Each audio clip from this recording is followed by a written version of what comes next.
नमस्कार, हमारा नाम है समरीन और आपने देखना शुरू कर दिया है लाइव सिटीज। देखिए बीपीएससी 17वीं पीटी का रिजल्ट जारी हो चुका है, लेकिन बड़ी बात यह है कि अब भी हंगामा शांत होने का नाम नहीं ले रहा है। और ऐसे में इस वक्त हमसे बातचीत करने के लिए एक बार फिर से यहाँ पर मौजूद है रमांशु सर। सबसे पहले बहुत बहुत शुक्रिया बातचीत के लिए। बहुत बहुत धन्यवाद शबरीन जी। जी, सबसे पहले तो गुरुजी हम आपसे जानना चाहेंगे कि रिजल्ट जारी हो चुका है और हमने आपसे बातचीत की थी और आपने कहा था कि थोड़ा समय हमको दीजिए, रिजल्ट हम देखेंगे, एनालाइज करेंगे और फिर बात करेंगे। तो अब तो आपने देख लिया होगा, क्या प्रतिक्रिया है गुरुजी? जिस प्रकार परीक्षा में पहले दिन से लेके और अभी तक बहुत सारी अनियमितताएं हुई हैं, वही सारी की सारी चीजें इस रिजल्ट में भी देखने को मिल रही हैं। उसमें अच्छा। सबसे बड़ी चीज क्या, हाँ, उसमें सबसे बड़ी चीज क्या है कि एक परीक्षा 13 जनवरी को ही और एक परीक्षा 13 दिसंबर को ही और एक 4 जनवरी को ही।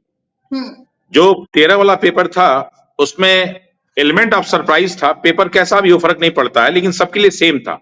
लेकिन जब 4 वाला पेपर होता है तो उसी पैटर्न पे बना दिया जाता है और लगभग लगभग 27 के करीब प्रश्न ऐसे आते हैं, या तो डायरेक्ट उससे मिलते जुलते हैं, या हूबहू वही प्रश्न है, या डायरेक्ट लिंक वाले प्रश्न है। ऐसे में 4 वाले बच्चों को बहुत सारी बेनिफिट्स मिलते हैं। खैर, ये तो सेकेंडरी बात है। लेकिन दूसरी सबसे महत्वपूर्ण बात यह है इसमें कि 13 वाले जो बच्चे हैं, टोटल जो रिजल्ट आया है उसमें 6.6% करीब बच्चे पास हुए हैं, 21,000 प्लस के करीब बच्चे। उसमें जो 13 वाले बच्चे हैं वो 6.3% पास हुए हैं, और वही जो 4 तारीख वाला पेपर हुआ है उसमें 19.6% बच्चे पास हुए हैं। इतना सारा अंतर। और हम लोग यही बात कह रहे थे कि निश्चित रूप से जो है 4 तारीख वाले बच्चों को बहुत सारा फायदा होगा, लेकिन फायदा अलग चीज है। जहां एक तरफ 911 सेंटर, 900 टोटल 12 सेंटर थे, 911 सेंटर से बच्चे 6.3% पास हैं, वहीं एक सेंटर, बीपीएससी के शब्दों में एक सेंटर, बाबू परीक्षा परिसर से 19.6% बच्चे पास हैं। ये कैसे हो गया भाई? कैसे हो गया ये? जी। यही तो हम लोग पहले दिन से कह रहे हैं कि ये पूरा का पूरा जो है झोल इन लोगों ने कर रखा है, ये बार बार हमेशा उजागर होगा। इसके बाद तीसरा प्रश्न भी और उठता है कि जो है इन्होंने जो है एक पेपर में 4 क्वेश्चन गलत थे, तो दूसरे में भी 4 क्वेश्चन गलत करके बराबर कर दिया। अब जब 2 पेपर होंगे, एक ही एग्जाम के 2 पेपर होंगे, तो उस क्वेश्चंस को बराबर करने के लिए, रिजल्ट लाने के लिए कोई ना कोई तो विधि अपनाई जाएगी। या तो विधि नॉर्मलाइजेशन की होगी, या तो स्केलिंग की विधि होगी। नॉर्मलाइजेशन आपने 6 दिसंबर को बोल ही दिया कि हम नहीं करेंगे, और आपके एफएक्यू में आप नहीं करेंगे, और ना ही हमने किया है स्केलिंग। प्रेस कॉन्फ्रेंस में बीपीएससी के अधिकारियों ने यह स्पष्ट कर दिया था, बिल्कुल साफ कर दिया था गुरुजी। तो बिल अब यही कह रहा हूं कि जब आप एक करेंगे नहीं तो रिजल्ट एक साथ जारी ही नहीं कर सकते। यही तो अपराध किया इन्होंने कि आप दोनों को बराबर कैसे मान लिए? बराबर मान ही नहीं सकते आप। कोई इसका कोई मेथड ही नहीं है कि आप दोनों को बराबर कर लें। यहीं पे जो है आर्टिकल 14 और 16 का उल्लंघन हो रहा है। अच्छा, यहीं पे हो रहा है, क्योंकि आप इन दोनों पेपर को बराबर करने के लिए कुछ ना कुछ करना पड़ेगा आपको। आप दोनों जारी एक साथ कर ही नहीं सकते, दोनों को मिला ही नहीं सकते आप, क्योंकि दोनों में प्रश्न अलग अलग है। जब प्रश्न अलग अलग होते हैं तो मिलाने के लिए कुछ ना कुछ तो आपको करना पड़ेगा। तो इन्होंने इसमें अपराध की गलती नहीं की है, इसमें इन्होंने अपराध किया है, पाप किया है। गलती तो छोटी सी होती है, ये अपराध हो रहा है। अच्छा। और उसके बाद अभी भी बहुत सारे प्रश्न गलत हैं, जिसके प्रमाण एनसीईआरटी से लेके सारे ऑथेंटिक बुक में हैं, और वो अभी जारी नहीं किए गए। तो आपने कैसे जो है ये रिजल्ट घोषित कर दिया? एक चीज। और अगली चीज मैं ये कह रहा हूं कि मान लीजिए कि वही 4 प्रश्न किसी बच्चे का हमारे सही होते और आपके गलत होते, जो आपने अपने मन से हटा दिया, तो मैं तो सेलेक्ट होता, बाहर हो गई होती। लेकिन क्या इन लोगों ने ऐसा कैसे, कौन ऐसा अधिकार दिया कि आप अपने मन से 4 क्वेश्चन घटा देते हैं? और अगर 4 क्वेश्चन गलत थे तो उन क्या गलत क्वेश्चन बनाने वालों को सजा दी गई, उनके खिलाफ एफआईआर दर्ज किया गया? वो भी तो अपराध है। तो इसके लिए बीपीएससी ने क्या किया ये भी बताए। बिल्कुल।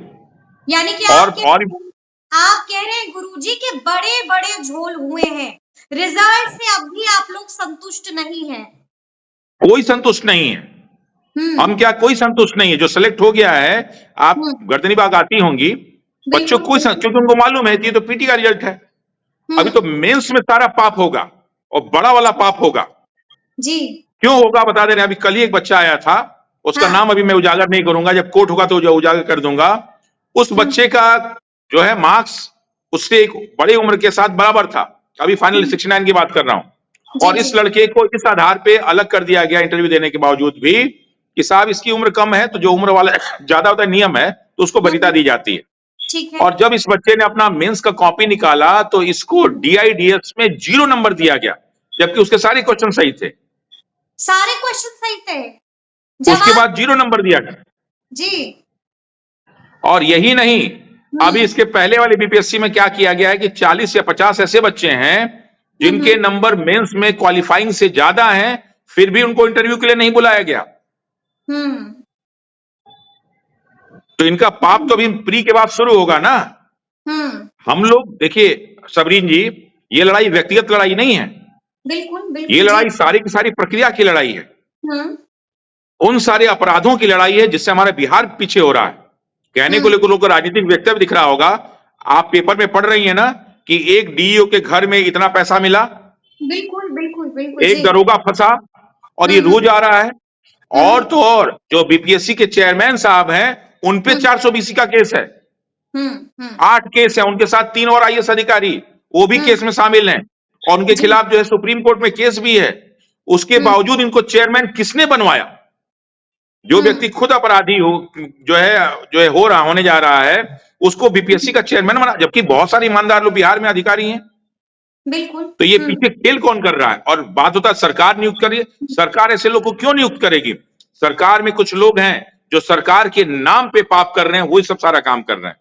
ठीक है गुरुजी, आपने भी प्रेस कॉन्फ्रेंस सुनी होगी, बीपीएससी ने बाकायदा जब रिजल्ट जारी कर दिया तो उसके बाद एक बड़ी प्रेस कॉन्फ्रेंस भी हुई थी, और इस पीसी में बीपीएससी ने कई चौंकाने वाली बातें बताई थी। आपने सुना होगा कि साफ साफ बीपीएससी ने कहा था कि अरे भाई आप ही लोग कह रहे थे, अभ्यर्थी ही कह रहे थे कि ये तो चपरासी लेवल का सवाल है, ये अधिकारी तो बनने चले थे लेकिन हमसे चपरासी के लेवल का सवाल पूछा गया। और अब आप ही बताइए कि ऐसे कई मामूली प्रश्न थे गुरुजी जिसका जवाब अभ्यर्थी नहीं जानते थे।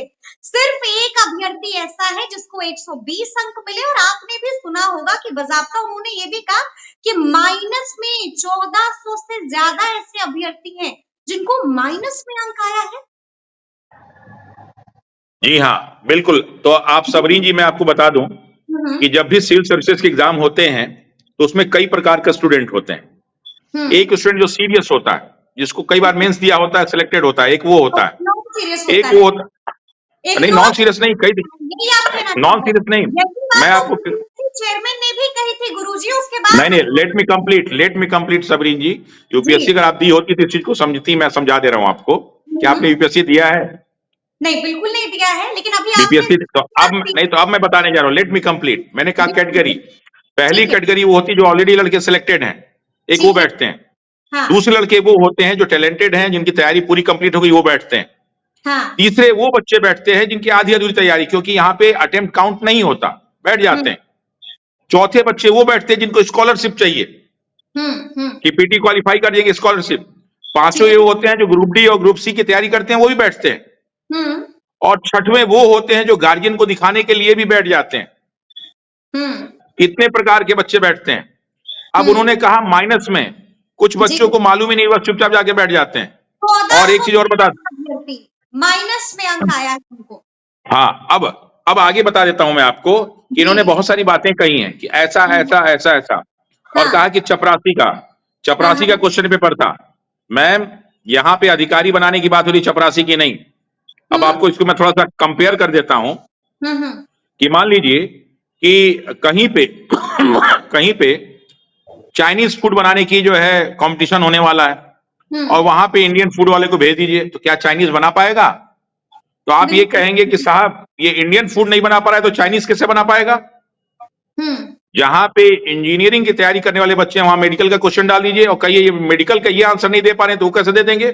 मैम, जब प्रशासन में काम होता है ना, तो प्रशासन के बहुत सारे काम जो प्रशासनिक अधिकारी उच्च, उनको निर्णय लेना होता है, उनको काम नहीं करना होता है। आईएएस आईपीएस जो है गोली नहीं चलाता है, लाठी नहीं चलाता है, वो खड़ा होकर आदेश देता है। तो कहिए तुमको तो गोली चलाने नहीं आ रहा है, तुमको लाठी नहीं चलाने आ रहा है। मैम, जब यूपीएससी और बीपीएससी की तैयारी होता है, जब फाइनल सिलेक्शन होता है आईपीएस वालों का और पुलिस वालों का, तो पुलिस में बनाया गया है कि आपको इतना किलोमीटर दौड़ना है। बीपीएससी और यूपीएससी के आईपीएस को नहीं बनना करना होता है। अब आप कह दीजिए, वो बात तो ठीक हाँ, है गुरुजी, लेकिन सबसे आश्चर्य वाली बात यह है कि सिर्फ एक अभ्यर्थी को 120 अंक आए। आश्चर्य वाली बात यह है कि मामूली से सवाल का जवाब कितने सारे ऐसे अभ्यर्थी थे जिनको नहीं पता था। आश्चर्य वाली बात यह है कि 1400 से ज्यादा ऐसे अभ्यर्थी हैं जिनकी मार्किंग वो माइनस में हुई है। तो ये तो सोचने का विषय है। ये सोचने का विषय बिहार सरकार को है। ये सोचने का विषय जो है बिहार की शिक्षा व्यवस्था को है, जहां पे एडहॉक बेसिस पे और जो है और क्या नाम है सी ग्रेड के टीचर नियुक्त होते हैं। ये बीपीएससी टीआरई 1 टीआरई 2 में जो बातें कही गई हैं उसको सोचने का विषय है। यूपीएससी की तैयारी करने वालों को सोचने का विषय नहीं है। इन्होंने तो बीपीएससी वालों ने पूरा का पूरा बिहार के शिक्षा व्यवस्था पे प्रश्न चिन्ह लगाया है कि देखिए हमारे पास ऐसे बच्चे हैं जिनको छोटे छोटे प्रश्नों का जवाब नहीं आता। तो ये आप हम पे आरोप लगा रहे हैं कि आप बिहार सरकार पे आरोप लग रहा है, बिहार की शिक्षा व्यवस्था पे आरोप लगा रहे हैं। इनको कहना है शिक्षा मंत्री इस्तीफा दो, कहा क्या इन लोगों ने? अच्छा, ये बच्चे अगर हमारे बच्चे तो नहीं है, हमारे बच्चे तो आप वहां देखेंगे बैठे बैठे सब सिलेक्ट, बहुत सारे बच्चे वहां बैठे हुए हैं। बहुत सारे ऐसे बच्चे हैं जो 0.33 0.1 नंबर से जो है रिजेक्ट हो गए हैं। आप तो सबको देख रही होंगी। और खुद बीपीएससी ने प्रेस कॉन्फ्रेंस किया, पेपर में छपवाया कि साहब 14 में से 3 बच्चे सेलेक्ट हुए हैं। बिल्कुल, जो इसी बीपीएससी ने आरोप लगाया था कि ये पढ़ने वाले नहीं है, ये आवारा हैं और ये हैं वो हैं। इसी बीपीएससी के चेयरमैन ने, अभी आपको मैं लेटर दिखाता कि लेटर में दिया गया है कि उपद्रवी बच्चे थे बाबू परीक्षा परिसर वाले, और वही उपद्रवी बच्चे 19.6% सेलेक्ट हो गए। शर्म आनी चाहिए ऐसे चेयरमैन और उसके मेंबर्स को। अब क्यों अपने बातों से मुकर रहे हैं आप लोग? यहाँ पर ये भी समझना चाहेंगे कि क्या वाकई में कोई बीपीएससी के खिलाफ षड्यंत्र तो नहीं कर रहा है, क्योंकि बीपीएससी ने जो आंकड़ा जारी किया है उसके बाद ये भी प्रश्न उठता है। बिल्कुल नहीं है कि बीपीएससी को बदनाम करने की कोशिश हो रही है। बीपीएससी तो बदनाम कर ही दिया। बीपीएससी हमने बदनाम किया कि उन्होंने बदनाम किया? बापू परीक्षा परिसर के हर क्लास में 273 बच्चों के बैठने की व्यवस्था थी। और 273, मैं आपको कम से कम 20 वीडियो ऐसा दिखा दूंगा जो बच्चे 2:30 बजे तक बैठे रह गए, उनको पेपर नहीं मिला। और डीएम साहब का स्टेटमेंट देख लीजिए कि एक क्लासरूम में कम पे क्वेश्चन पेपर हो गए तो दूसरे से लाया गया, दूसरे में कम हुए तो तीसरे से लाया गया। आखिर क्वेश्चन पेपर कहां गया? षड्यंत्र में जो है प्रशासन शामिल है, षड्यंत्र में बीएससी भी शामिल है, षड्यंत्र में बीपीएससी का अधिकारी शामिल है। और बीपीएससी कोई होली का वो थोड़े ना है। बीपीएससी कोई ऑटोनोमस कॉन्स्टिट्यूशनल बॉडीज हो सकती है। इसी बीपीएससी के कई चेयरमैन जेल गए हैं, इसी बीपीएससी के कई सचिव जो है जेल गए हैं, इसी बीपीएससी के कई अधिकारी जो जेल गए हुए हैं। मैं आपको पूरी लिस्ट दे सकता हूं कि कैसे। तो ये जो 5 अधिकारी बैठे हुए हैं, चाहे सत्यप्रकाश शर्मा हो, चाहे राजेश कुमार सिंह हो, चाहे मनु भाई परमार हो, चाहे इम्तियाज अहमद हो, चाहे क्या नाम एक और कौन है कुंदन की क्या नाम है, ये सब कोई ये कोई शरीफ लोग हैं? ये सब उसमें शामिल हैं। ये लोग बदनाम। ये बताइए, बच्चा हमने पेपर आउट कराया, ये पेपर इन लोगों ने आउट कराया। बड़ी बात आप कह रहे हैं, बड़ा आरोप आप लगा रहे हैं, तो सबूत है ना आपके पास? बिल्कुल, सबूत तो वही लोग दे रहे हैं। बाबू परीक्षा परिसर में क्या हमने सेंटर दिया था? जिन बच्चों को आपने उपद्रवी किया वो क्या हम भेजे थे वहां पे? क्या पेपर कम हम लोग ने करवाया था? आपने ये भी देखा होगा कि जैसे ही प्रेस कॉन्फ्रेंस खत्म होती है वैसे ही बीपीएससी एक नोटिस भी जारी करता है, प्रेस विज्ञप्ति भी जारी करता है। क्या कुछ लिखा गया था उस प्रेस विज्ञप्ति में? देखिए, एक प्रेस विज्ञप्ति मुझे वो जारी किया गया था। ये भी यहाँ बीपीएससी ने अपराध किया है। उसमें उन्होंने बताया अपराध किया है, गलती नहीं, अपराध में बोल रहा हूँ। अपराध तो अपराध। जी जी, कैसे? हम आपसे बीपीएससी, हाँ, तो बीपीएससी ने जो है एक बात बताई सबके सामने कि साहब ये जो हाई कोर्ट में बच्चों ने अपील किया है, 14 बच्चों में उन 3 बच्चे जो सिलेक्ट हुए उनका नाम बताया गया। नाम बताने का अधिकार निजता के अधिकार का उल्लंघन है, अनुच्छेद 21 का उल्लंघन है। आप सार्वजनिक रूप से किसी भी ऐसे व्यक्ति का नाम नहीं बता सकते। और अगर बताते हैं तो आप 21,000 प्लस जो बच्चे सेलेक्ट हुए सबका नाम बताएंगे, ताकि हम लोग सर्च करें कि इसमें कौन से मंत्री का बेटा है, कौन से विधायक की बेटी है, कौन से अधिकारी का बेटा बेटी है। जब आपने 3 का नाम बताया तो पूरे 21,000 का नाम बताइए। और जब आपने ये बताया कि ये क्वेश्चन इतने लोग का गलत है, तो अब आप ये भी बताइए कि जो 300 प्रश्न हैं, 150 ये 150 वो, उन सारे प्रश्नों का आप दीजिए हाँ या ना में जवाब कि साहब कितने लोगों ने सही किया, कितने लोगों ने गलत किया, क्योंकि आप झूठ बोल रहे हैं। आपसे पूछा गया कि आप बताइए साहब कि बाबू परीक्षा परिसर में कितने बच्चे सेलेक्ट हुए हैं, वो डाटा आपके पास नहीं था, लेकिन ये डाटा मौजूद था कि साहब पटना साहिब वालों ने कितना गलत किया। तो ये तो अपराध हो रहा है ना, निजता के अधिकार का उल्लंघन हो रहा है ना। और 11 बच्चे, सॉरी फिर से बोलिएगा। जी, हम आपसे ये भी जानना चाहेंगे गुरुजी कि उस प्रेस विज्ञप्ति में, उस नोटिस में क्या कुछ लिखा था बीपीएससी ने, क्योंकि उस नोटिस पर भी हंगामा हो गया था। हाँ, उसमें एक और काम हुआ है, मैं बता दूं आपको कि उन्होंने क्या किया कि 11 बच्चों को डिबार किया। बिल्कुल बिल्कुल। डिबार करने का उन्होंने कारण बताया कि ये उस पर मैंने भी आज एक वीडियो बनाया था, यही बात हमने कहा, डिबार वो नहीं, डिबार आप होने चाहिए। क्वेश्चन पेपर आपने कम किया, उन्होंने कम किया। आपने 11 बच्चों को जो डिबार किया है, उसमें जो बच्चा मनी से क्वेश्चन पेपर लेके आया और उसके मन में कहीं भी कुछ गलत होता, उसका पीछे कोई बैकग्राउंड नहीं है अपराध का, उसके मन में कोई भी गलत होता, तो वो बीपीएससी चेयरमैन के पास क्यों जाता और चेयरमैन साहब से कहता कि साहब देखिए ये फटा हुआ है, और चेयरमैन साहब मानते नहीं और अगले बार पीसी करते और पीसी में कहते हैं कि अगर ये फट गया तो पेपर आउट हुआ, और पेपर अगर नहीं फटा तो पेपर आउट नहीं हुआ, और आप लोग के सामने ही एक टीवी चैनल के पत्रकार ने उसको फाड़ के दिखा दिया। जब वो लड़का सबूत लेके गया तो बीपीएससी में किसी व्यक्ति अधिकारी ने उस सबूत को नहीं लिया। वो लड़का, अब वो कोई अपराधी तो है नहीं, उसको मालूम तो नहीं कि वहां छोड़ के आ जाने, वो अपने घर लेके आया और बाद में जो है इसी पुलिस ने उसको गिरफ्तार करके बेऊर जेल में भेज दिया। ये सारे के सारे पुलिस वालों ने कैसे उसको बेऊर जेल में भेजा, किसके कहने पे भेजा, इस पे भी इंक्वायरी होनी चाहिए। वो लड़का अपराधी नहीं है जो पेपर लेके गया, अपराधी वो हैं जिन्होंने कम क्वेश्चन पेपर भेजा। जब डीएम साहब कह रहे हैं कि साहब 292 प्रश्न पत्र आना चाहिए, 11 तारीख को मीटिंग में बात हुई थी, तो फिर 273 क्वेश्चन पेपर भी नहीं आ पाए।